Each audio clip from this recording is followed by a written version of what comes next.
Season 3 of Unapologetically Woman. We're celebrating phenomenal women all across Kentucky who make no apologies for their perspectives or the impacts that they're making in the community.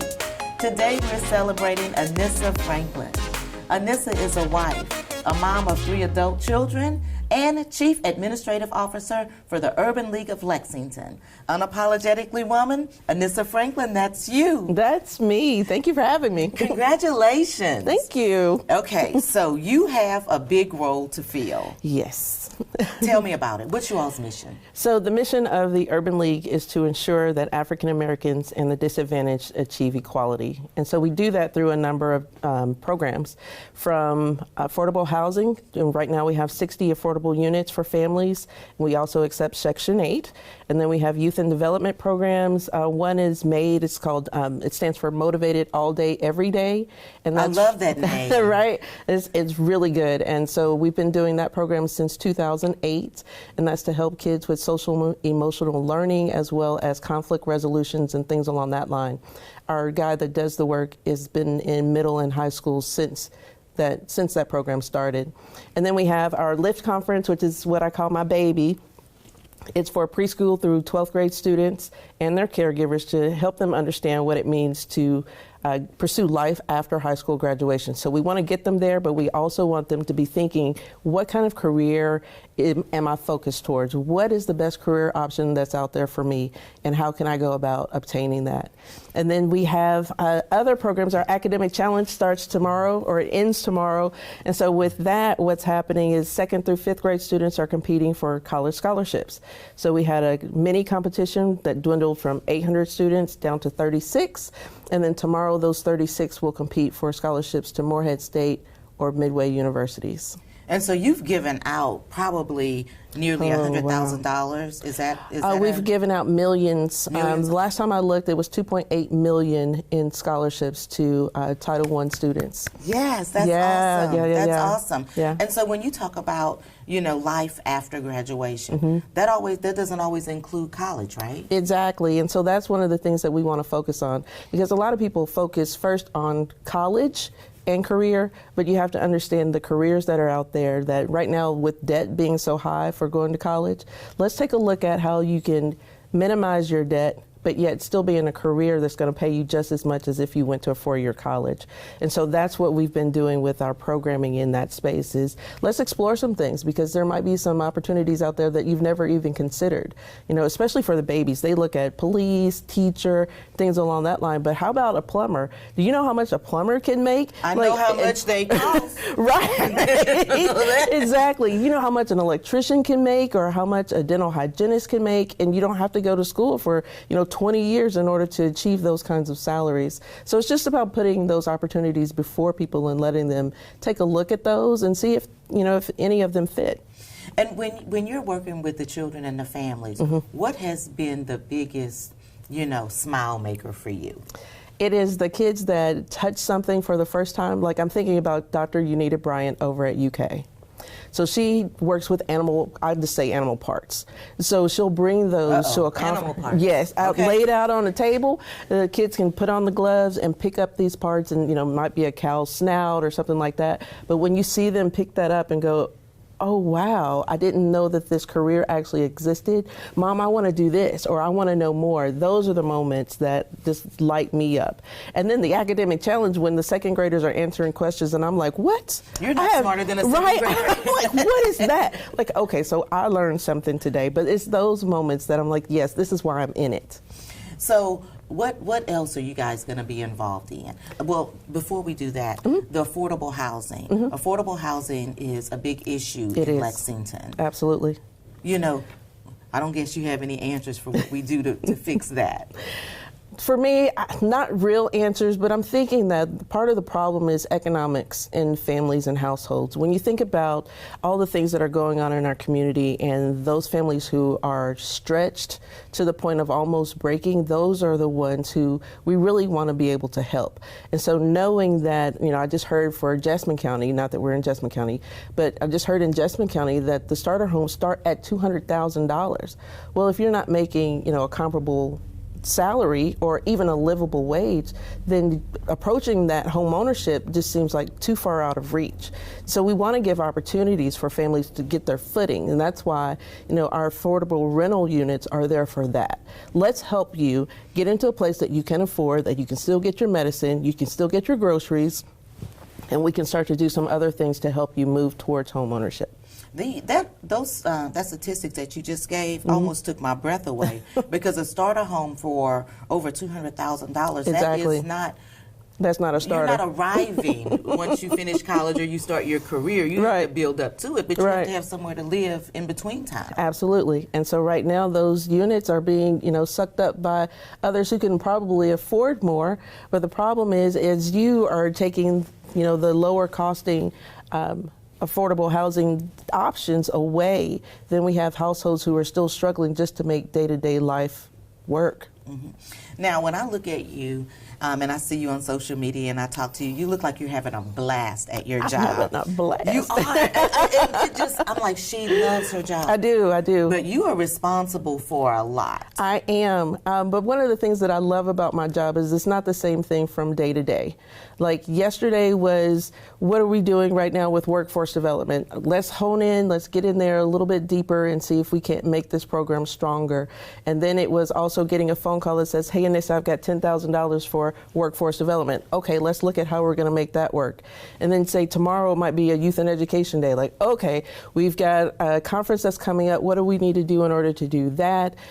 Just a number of different things. So I'm just kind of keeping everything working in sync together. And then also making sure that we can stay in Urban League by being in compliance with the things that our national office needs from us. And that compliance part, it makes you laugh a different way, doesn't it? Right. It's a big component, but it is something that makes sure that we are handling the funds properly, that our programs are achieving the things that we set out for them to achieve, that all of these things are working together and making us a stronger Urban League. And so equity and equality is a big issue for you. That's one of your main focuses. It is. And so what you'll normally see is that PG Peoples, the CEO of the Urban League, is out there in the community trying to figure out what policy is this? Is that policy equitable, or is it hindering Black and brown families from succeeding? And so what can we do in order to make things different? And so one of the things that he has really championed has been equity as far as business development. So when, say, Lexmark or Bluegrass Airport or someone like that is doing bids for opportunities, like, are you committing 10% of that to minority spend, and advocating for things along that line? And so that's been a big issue. Oh, yeah. And continues to be a big issue. And absolutely. So thank you guys for doing all of that work. But you are really busy. You have done a lot. You served on the Kentucky Department of Education's Accountability Committee. Yes. Tell us about that work, because that affects child care in Kentucky. Right. So I was a part of the team that they brought in when we were talking about cut scores. And so that means, when a school has those star ratings, a 5-star, 4-star, we had to set what those limits were. And so it was a good 50 people that were in the room and just looking at data and figuring out the best way to kind of divide that up. And then setting those parameters, like if you're not serving the less fortunate families in a equitable way, then you cannot earn a perfect 5. We had those discussions as to why we felt like that was what needed to happen. Because if you're not serving everybody, if everybody's not achieving at the same level, even if it takes additional resources to get them there, then you're not doing everything that the education system wants you to do. And so, no, we can't get a perfect 5 because we just left these kids out. No, we're not leaving any kids out. High five, girl. Come on. Don't leave anybody out. And you are really committed to that because you work across the spectrum. You also served on the BCTC board. Yes. And that's the local community college that's in Lexington. Tell us about that. So that was one of those, a board member for the Urban League, Ernesto Scorsoni, he was a former judge here in Fayette County. He recommended me for that board. And I'm like, what in the world is this? What is he getting me into now? Right. So I went ahead, and got on the board and started, learning more about the community and technical college. And then after maybe 2 years, then I became the vice chair of the board. And so learning more, getting more involved. And then before you know it, I was chair. And so I served as chair for 3 years, and my total service with BCTC was 11 years. Wow. Yeah, so now I'm an advocate, like I was talking about with the career and technical pieces, like there are careers and things out there that people don't know about, but you could know about them if we continue to push those and share those with everyone that we serve. Well, and that's one of the things that we talk about all the time. There are careers out there that people don't, people are not going in those fields because they don't even know they exist. Exactly. You know, and so I think that that's a big deal. Yeah, exposure. Exposure. And so in addition to all of the things that you do, you know, because everywhere I go I see you, so you're always busy. You're married to... Oh, gosh. I'll let you... I'm married to Pastor Annissa Franklin out of, he pastors a church in Somerset, Kentucky. He's been doing that now for 6 years. And of course, I am not, well, people say first lady. I don't like the title. I say I am his only lady. Let's get that right, because there should not be a second for my husband, okay? Okay. And then, of course, I am the church musician, right? So I'm leading the choir as he's preaching and all of that. So we've been doing that now for 6 years. Did you ever think that that's where you No. No? Never thought that that would be where I was. Now, I've always been in the church and I've always played the piano, but I didn't think that, you know, that would be my, not end, but that would be where I am now. Part of what you are. Right. Yeah, because it all just, everything matters and it all kind of just happens too. Yeah. Like you talk about, oh, I was playing the piano. No, but that's not the only instrument that you have played. No, it's not. You were in the marching band in high school. Oh my gosh, I love band. I so wanted to be a band mom. What instrument? So You said I wanted to be a I wanted to be a mom. band mom, but instead I was a basketball mom. So hey, I love that too. But I used to play the clarinet, the oboe, the saxophone, and then for marching band, like actual marching, I played the cymbals. So when the cadence was going and we were marching over to the football field, best time of my life. Like, oh, let's go, let's go, let's go, let's go, let's go. Were you imagining that you were in an HBCU band? Right? Yeah. I was at Bryan Station. Yeah. Come on, it was close. But then for like marching season, you know, when you go for the competitions and things, because I played piano, I was on the marimba. So somebody else would pull out the instrument and I would just go and play and then march behind the band as they moved out. But yeah, I love band. So see, you were being prepared for Yeah. your place way back then. Yes. So Annissa, you have 3 adult children. I do. I have 3 adult children. Dontavius, who is 30-something. We're not going to say because that'll tell you how old I am. And then I also have 2 daughters. Sydney, who has a master's in social work. She just earned her L. She calls it the LCSW. And then Simone, who is another family musician who plays percussion and piano and all kinds of things. And those are my kids. Wow. And so they're busy being grown-ups. Yes. So Annissa, but where are you from? Are you historically from Lexington, or what's your journey like? I say that I am from Lexington. I started like elementary school in Nicholasville and quickly moved to Lexington, and I graduated from Bryan Station High School. I'm also a product of Winburn Middle School. It was Winburn Junior High at the time. That kind of dates me too, doesn't it? I know, I was in junior high. It's not a thing anymore. Right. Winburn and Bryan Station, and then I went to U of L for a couple of years, and then I moved back and came on to University in Kentucky and got my degree in communications. And then later went on to earn my master's and continue working in the nonprofit space. So let me ask you this. When you were growing up and growing up within your family dynamic, what do you think your parents think about you now? I know that my mom and my dad are very proud, very proud. My mom, you know, it's one of those things, she was very inspirational to me. She always called me doctor, and it was one of those things that I'm like, why do you keep calling me doctor? Why do you keep calling me doctor? But I'm the first in my family to go to college.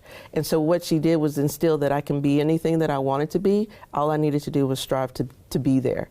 And so calling me doctor was that kind of thing, like, yes, I believe in you, I believe in you. And now she's just like, hey, I'm coming to see you at your office. I'm like, okay. I love it. I absolutely love it. Yeah. Because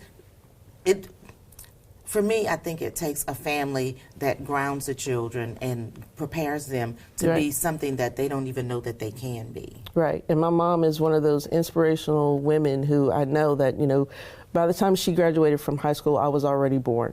And then instead of just, you know, let's say this. So she had me right as she was graduating from high school. And what she did was instill in me the work ethic, and that you can do anything that you want to do, you can do anything and be anything that you want to be, but you have to work at it. And so that's what she did. She continued to work hard, single mom, and she raised me. And then when I went to college, the thing that I love most about that is, like, I didn't come out of college with any debt because my mom paid my bills 100% on a single person income, single household income. That I'm like, Mom, I need books. It's $800. She's like, $800? Go ahead, write the check.